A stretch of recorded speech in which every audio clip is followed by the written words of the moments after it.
오늘 말씀은 우리가 성경의 이름 가운데 어떻게 보면 가장 긴 이름을 가지고 있는 책을 우리가 보게 되어집니다. 데살로니가 전서라는 말씀. 데살로니가라는 말 자체가 참 기억하기 쉽지 않은 이름인데 이 말씀을 우리가 이제 보게 되어집니다. 그러나 이름은 길지만 책의 분량은 그렇게 많지가 않습니다. 그래서 데살로니가 전서, 훈서로 나눠져 있는데요. 오늘 이 데살로니가서, 전후서를 포함해서 데살로니가서를 일반적으로, 보편적으로 사도 바울이 가장 먼저 쓴 서신이다라고 이야기를 하고 있습니다. 물론 학자들의 분류에 따라서, 학자들의 의견에 따라서 이제 다르게 보긴 경우도 있지만 보통적으로, 전통적으로는 데살로니가서를 바울이 가장 먼저 쓴 서신. 그래서 이 데살로니가서를 어떻게 분류하냐면 초기 서신으로 분류를 합니다. 그래서 이 데살로니가서에 대한 이야기를 우리가 보게 되는데요. 그렇다면 이 데살로니가 지역은 어디 있느냐라는 것을 우리가 먼저 화면을 보면서 보도록 하겠습니다. 오늘 화면에 지도를 보시면 이렇게 나와 있습니다. 아시아 지역, 마게도냐 지역, 이탈리아 지역 세 군데가 나와 있죠. 아시아 지역은 말 그대로 터키, 터키 지역을 이제 얘기하고 있고 에베소와 빌라델피아 그리고 이제 오늘 아시아 쪽에 표시는 안 되지만 골로새도 이쪽에 있고 한 것이 아시아입니다. 그리고 마게도냐 이제 그리스가 있고 하는 그쪽 이쪽이 얘기하고 있는데 마게도냐 지역에 아래 고린도가 있고 아덴이 있고 그리고 베레아가 있고 데살로니가가 있고 빌립보가 있고 비잔티움이라고 하는 비잔티움이 있는 것을 우리가 보게 됩니다.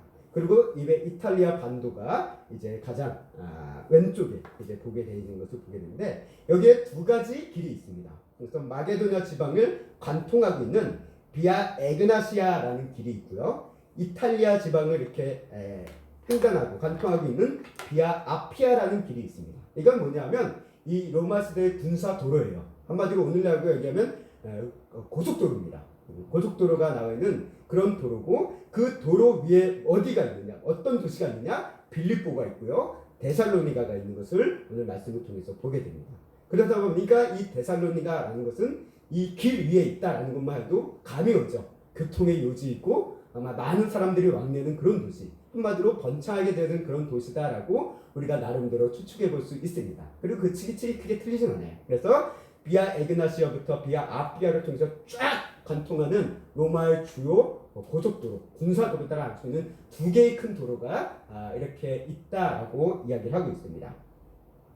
자, 이런 데살로니가, 이 지역에 있는 이제 데살로니가, 마게도냐 지방에 있는 이 데살로니가라는 지역의 교회가 어떻게 생겨났느냐? 이것은 어디에 나와 있냐면 사도행전 17장 말씀에 잘 우리에게 보여주고 있는 사건이 있습니다. 사도행전 17장 2절에서부터 5절까지의 말씀을 보면 이와 같은 기록이 있는 것을 우리가 보게 됩니다. 이거는 제가 읽도록 하겠습니다.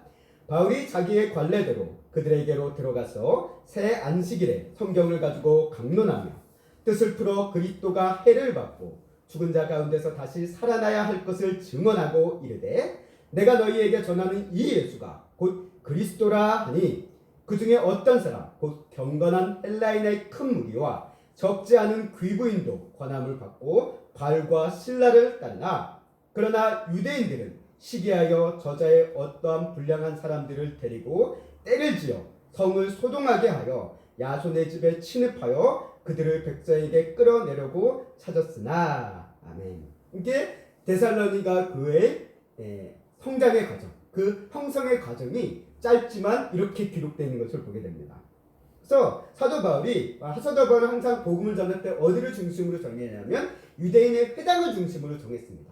그래서 이 회당에서 자신의 관례대로 하나님 구약의 성경의 말씀을 가지고 예수 그리스도를 전파하는 거죠. 그것을 늘 해왔어요. 그런데 빌립보에는 그런 유대인의 회당이 없어서 이제 따로 이제 이 말씀을 전하기 시작했다라고 하는 부분이 이제 사도행전에 나와 있는데요. 여하튼 이 유대인의 회당을 통해서 말씀을 가르칩니다. 언제 얼마 동안 가르치니까 새 안식일 동안 가르쳤다라고 얘기하고 있어요.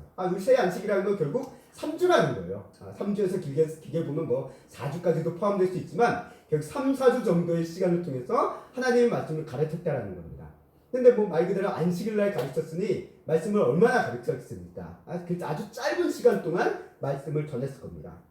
그래서 이 회당에서 이렇게 복음을 전하다 유대인들의 반발을 사서 아마 사도 바울은 회당에서 이제 말씀을 3주 이후에는 새 안식일 이후에는 못 전했던 것으로 보여요. 그래서 어디서 이제 말씀을 전하고 그 교회 공동체가 이제 모임을 갖고 이제 말씀을 배웠느냐라고 했을 때 말씀에는 설명하고 있지 않지만 야손이라는 사람의 집에서 교회가 형성된 것으로 보여져요. 이제 일종의 교회의 기지처럼 이제 하나의 가정교회처럼 이제 시작하고 있고 그런 집을 우리가 초대교회는 보면 대부분 누군가의 집으로부터 교회가 시작을 했습니다. 그래서 아마 여기 야손이라는 집도 아마 자신의 집을 이런 믿음의 모임, 교회 공동체를 위해서 이렇게 내준 사람의 집이 야손의 집인 것으로 보여요.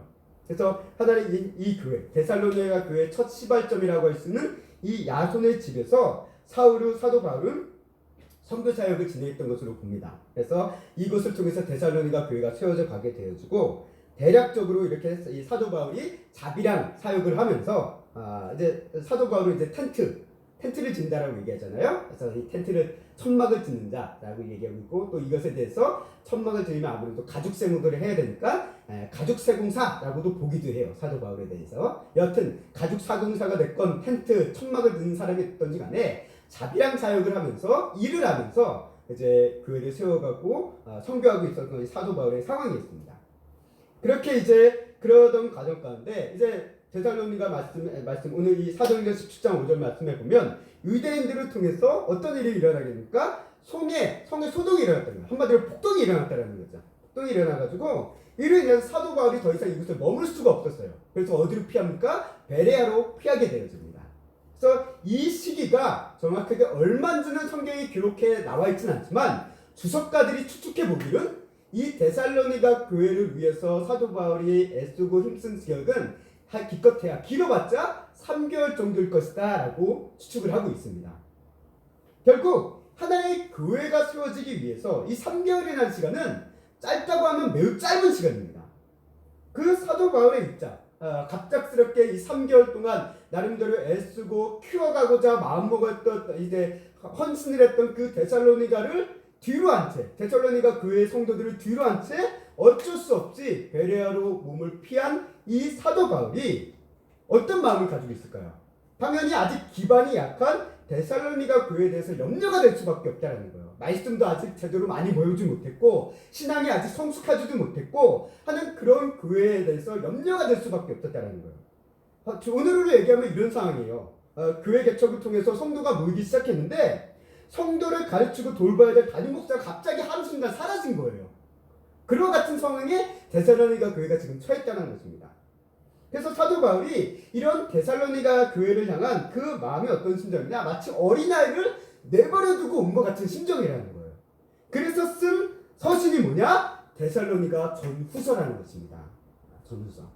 그래서 오늘 3장 5절 말씀에 이야기하죠.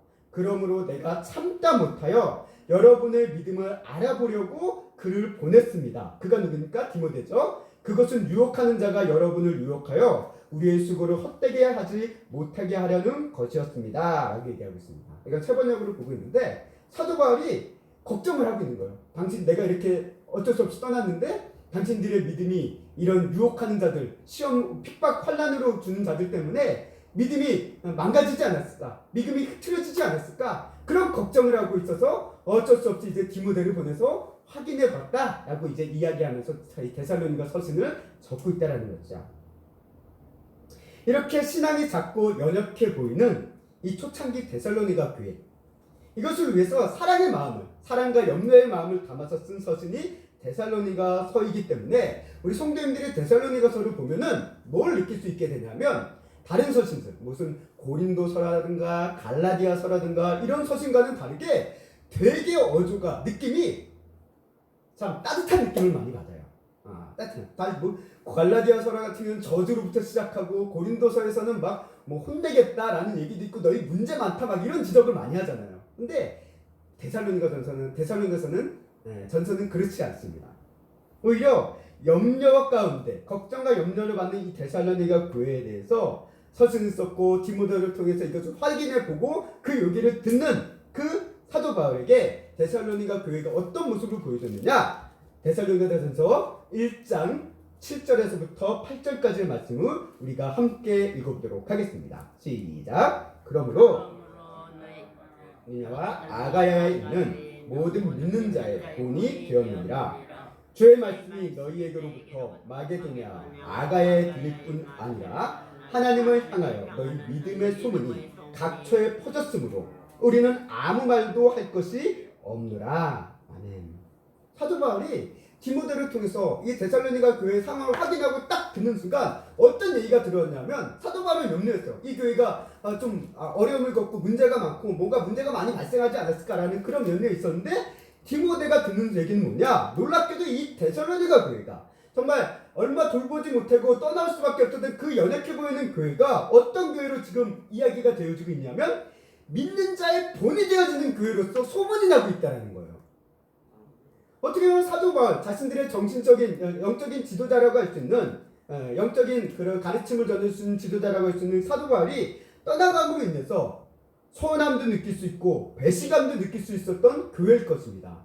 그런 거잖아요. 막 같이 교회 개척을 해서 야이싸 했는데 갑자기 하루아침에 담임 목사가 다른 교회 천군 가서 사라진다라고 얘기하면 이 같이 개척했던 성도들은 마음이 상할 거 아니에요. 우리 버리고 간다라고. 사도 바울은 그런 의도는 아니었지만 어쨌든 자신들을 떠나갔으니까 데살로니가 교회도 그런 마음을 느낄 가능성이 있었다라는 거예요.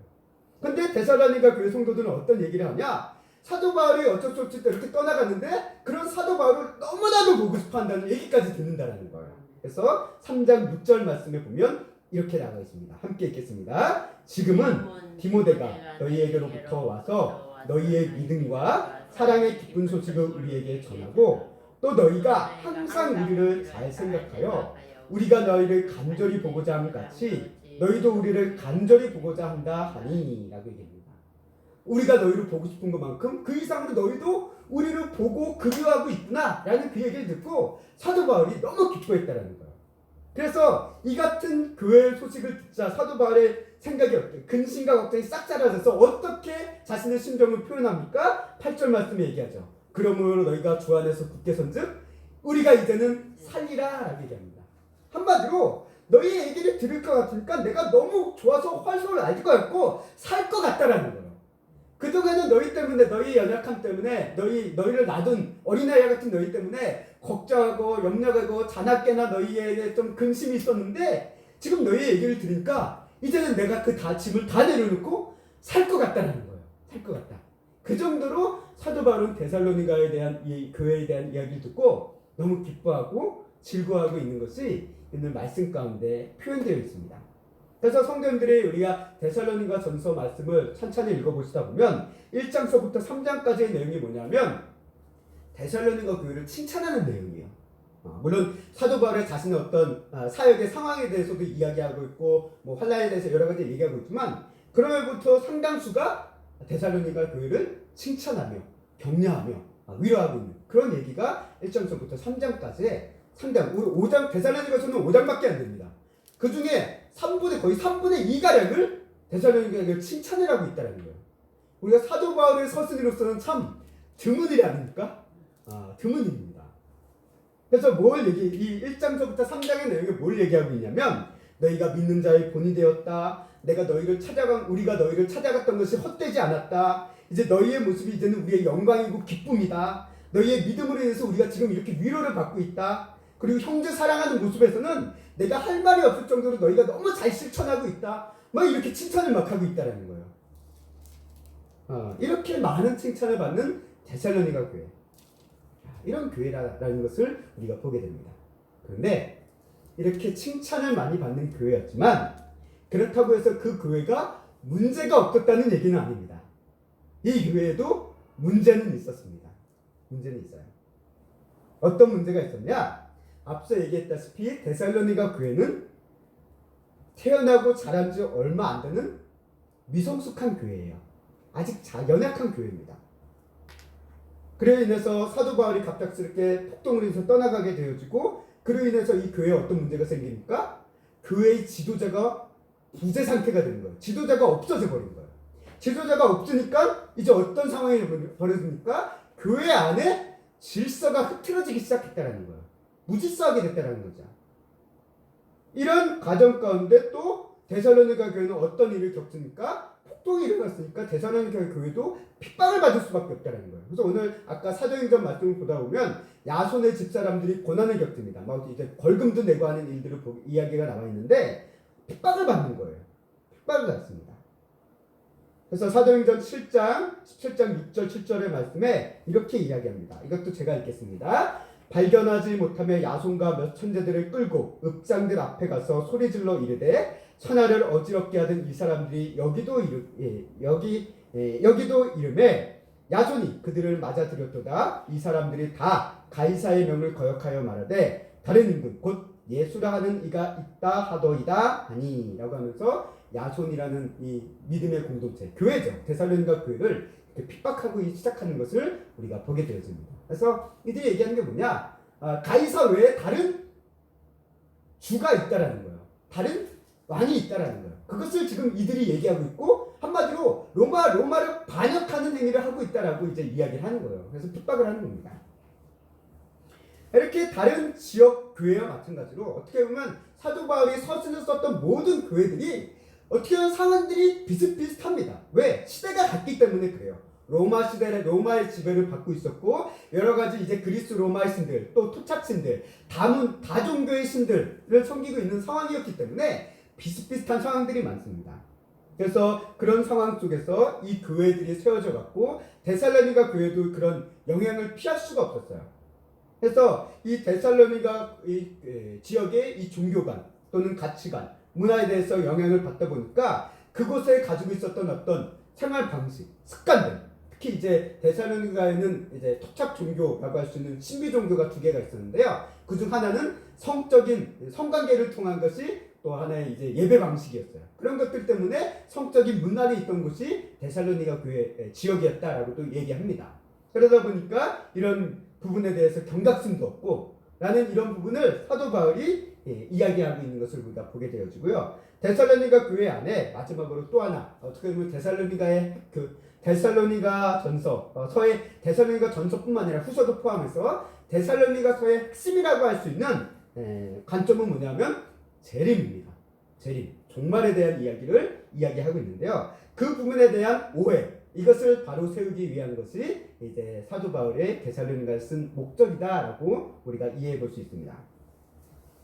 오늘날도 수많은 이단들이 주장하며 강조하는 자신만의 해석들이 강조하는 부분이 어디냐라고 했을 때 어디입니까? 재림과 종말이에요.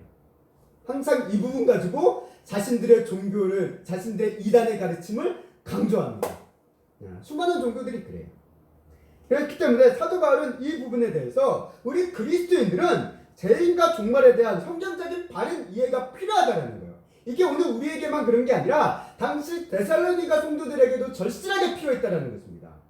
그래서 사도 바울은 데살로니가 교회를 향해 이런 몇몇 가지 문제들을 이제 듣고 또는 그에 대한 어떤 문제 요청을 받고 데살로니가 교회를 향해 서신을 쓰면서 얘기하는 거예요. 뭘 얘기하고 있습니까? 당신들이 지금까지는 정말 잘해왔습니다. 그러나 그리고 앞으로도 더 성숙하고 잘하는 마음에서 이렇게 당신들이 힘쓰고 붙잡아야 될 부분이 있는데 그것을 내가 지금 적어서 보냅니다 라고 해서 쓰여진 것이 데살로니가 서라고 우리가 이해를 하시면 됩니다. 그래서 4장과 5장을 통해서 사도 바울은 1장에서부터 3장을 통해서 데살로니가 교회를 계속 칭찬하다가 4장과 5장을 통해서 그들에게 이야기하는 겉면의 사항들을 이야기하고 있는 게 오늘 말씀을 통해서 보게 됩니다. 그래서 3장 10절 말씀 우리 함께 읽겠습니다. 시작. 주야로 심히 너희의 얼굴을 보고 너희의 믿음이 부족한 것을 보충하게 하려 함이니. 아멘. 이게 사도 바울이 데살로니가서를 쓴 목적이에요.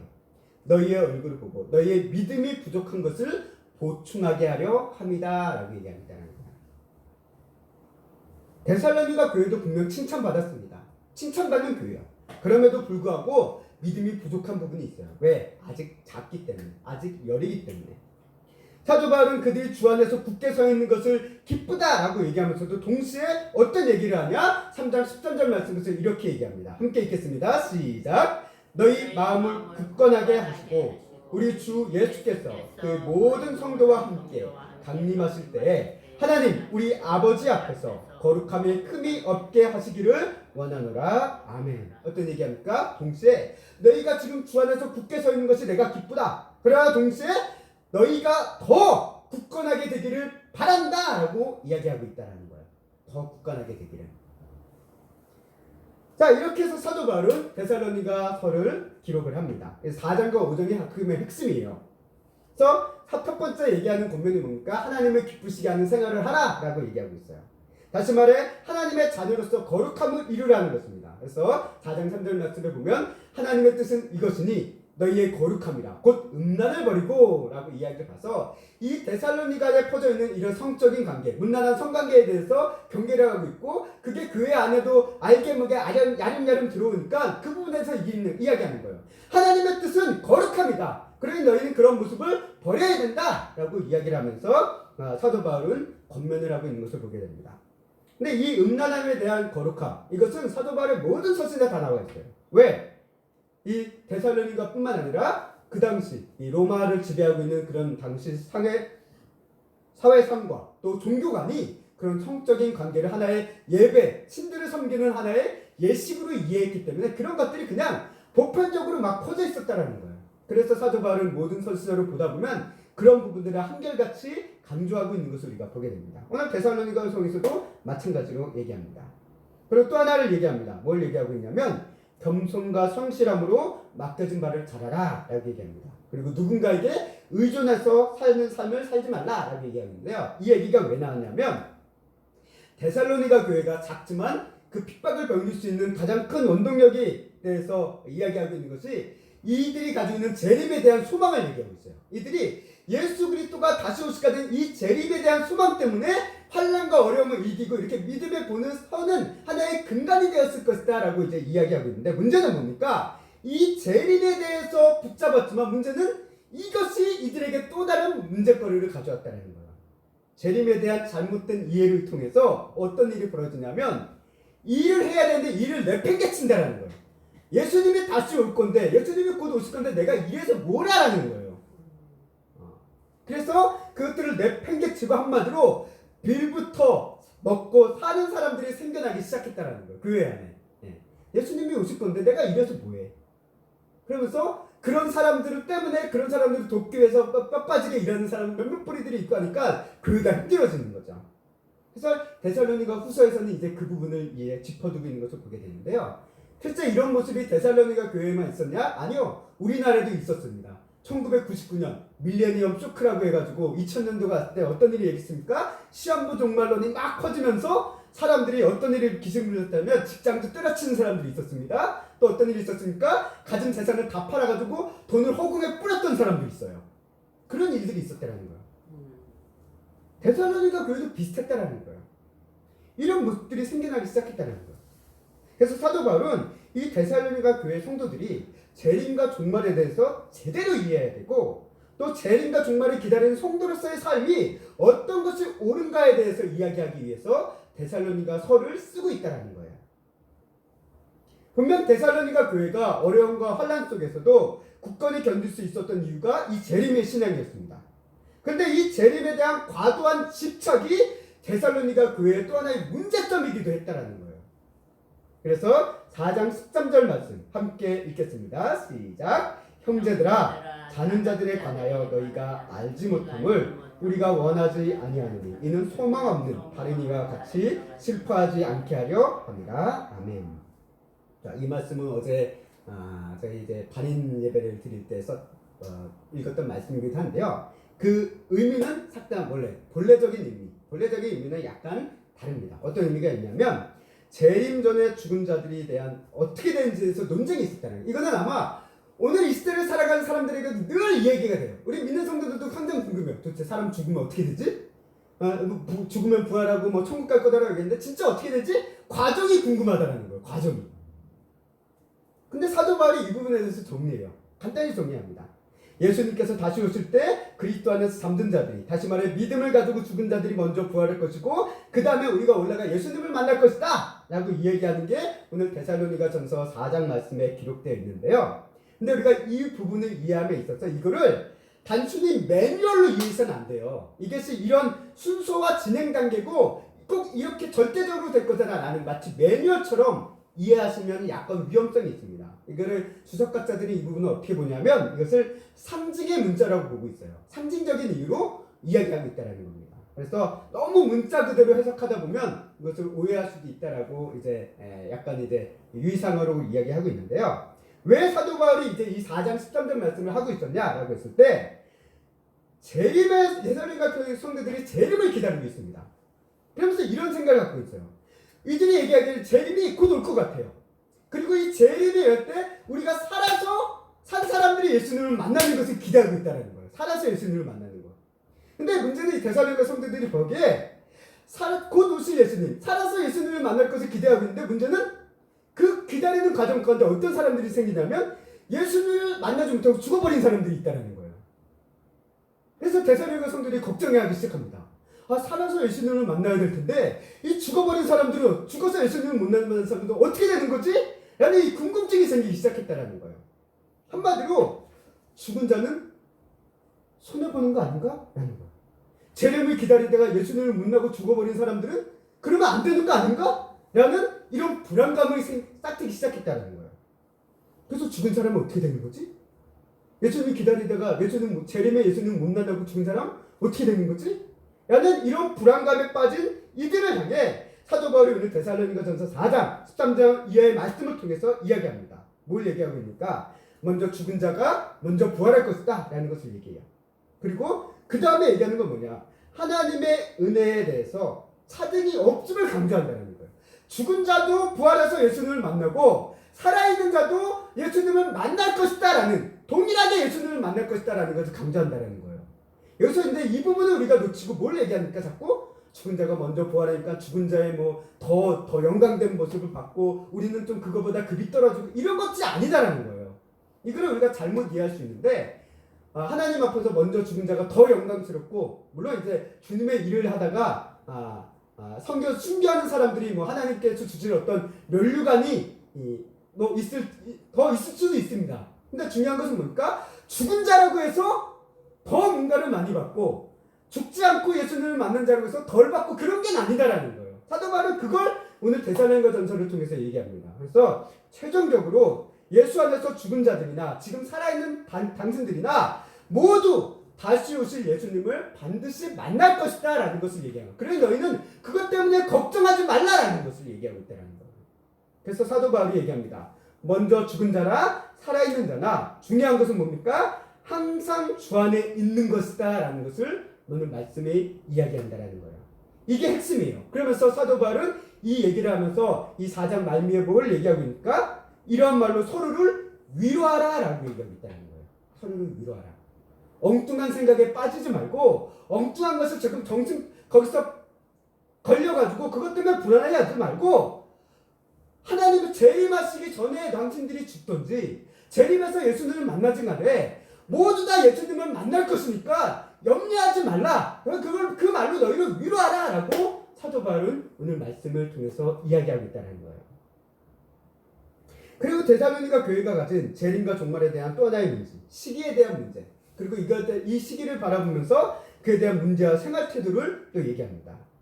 사도 바울은 얘기해요. 종말은 갑작스럽게 임하는 것이다 라고 얘기합니다.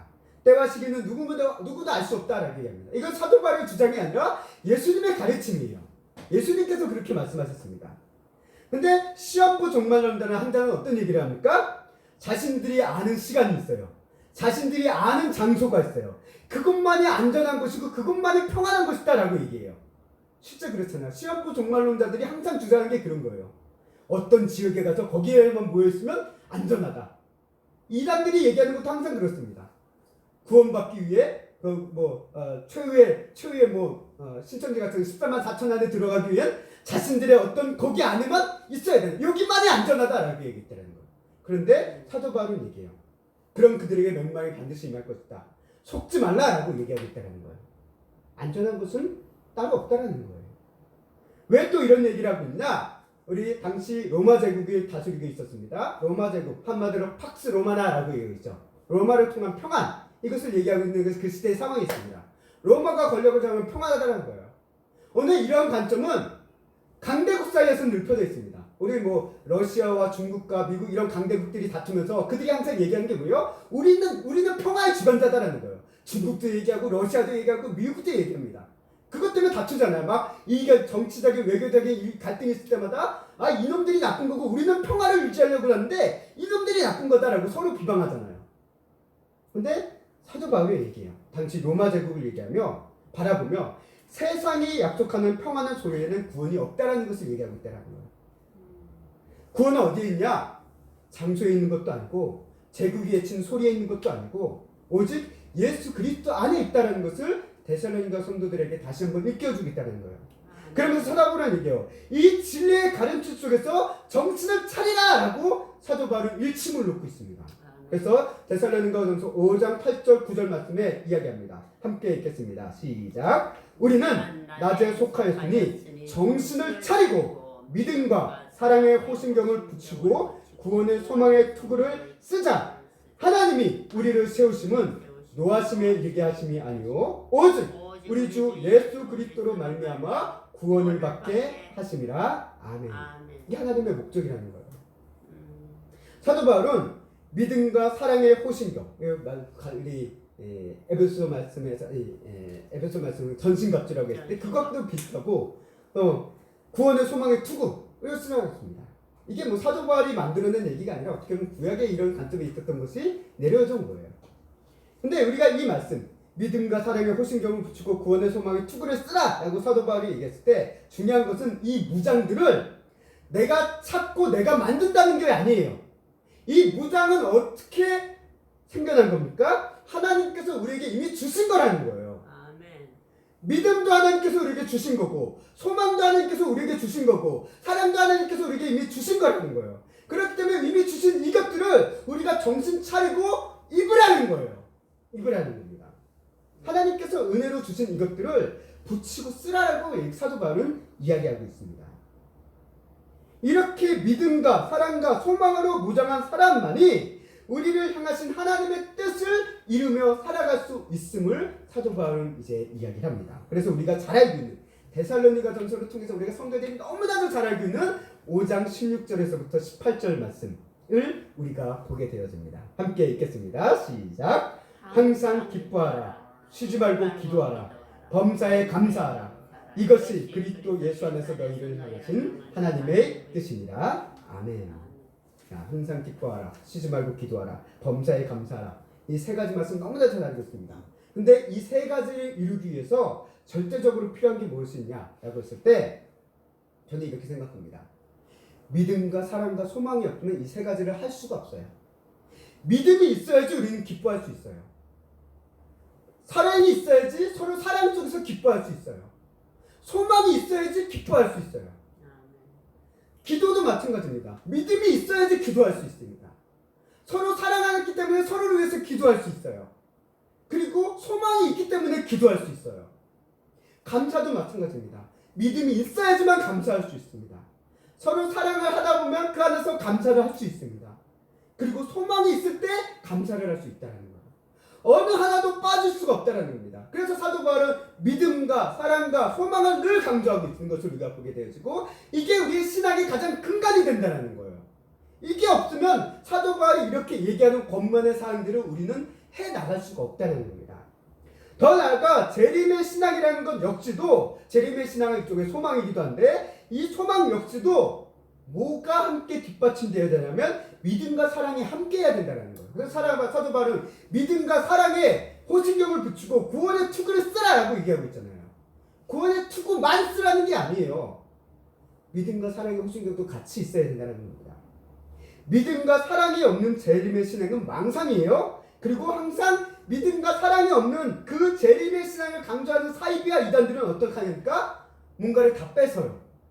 다 뺏고 착취합니다. 그게 그들의 모습인 것을 우리는 늘 보게 된다는 것이죠. 그래서 사도 바울은 이것을 얘기합니다. 그리고 사도 바울이 이 5장을 통해서 특별히 강조하는 게 있습니다. 5장 전체가 이야기하는 건 뭐냐면 이 데살로니가 교회에 사도 바울이 없어짐으로 인해서 지도자가 없어지게 되어지고 리더십의 부재로 인해서 교회의 질서가 흐트러지고 있었다라고 했습니다. 그래서 5장은 교회 질서의 회복을 대한 이야기를 하고 있어요. 회복에 대한 얘기. 그래서 5장 12절 말씀에 이야기합니다. 제가 읽겠습니다. 형제들아 우리가 너희에게 구하노니 너희 가운데서 추구하고 주 안에서 너희를 다스리며 권하는 자들을 너희가 알고 라고 얘기하고 있어요. 그러니까 교회 지도자들을 너희가 지도자의 가르침과 질서에 따르라 라는 것을 이야기하고 있는 것을 보게 됩니다. 그러면서 이 교회 질서를 세워나가는 거예요. 이 질서를 세워가는 과정 가운데 이제 호신경, 이제 믿음과 사랑의 호신경 이것도 쓰고 있고 또 항상 기뻐하고 범사에 쉬지 말고 기도하고 범사에 감사하는 얘기가 계속 나오는 게 모든 게 교회 질서를 세우기 위한 이런 이야기들을 하고 있다는 거예요.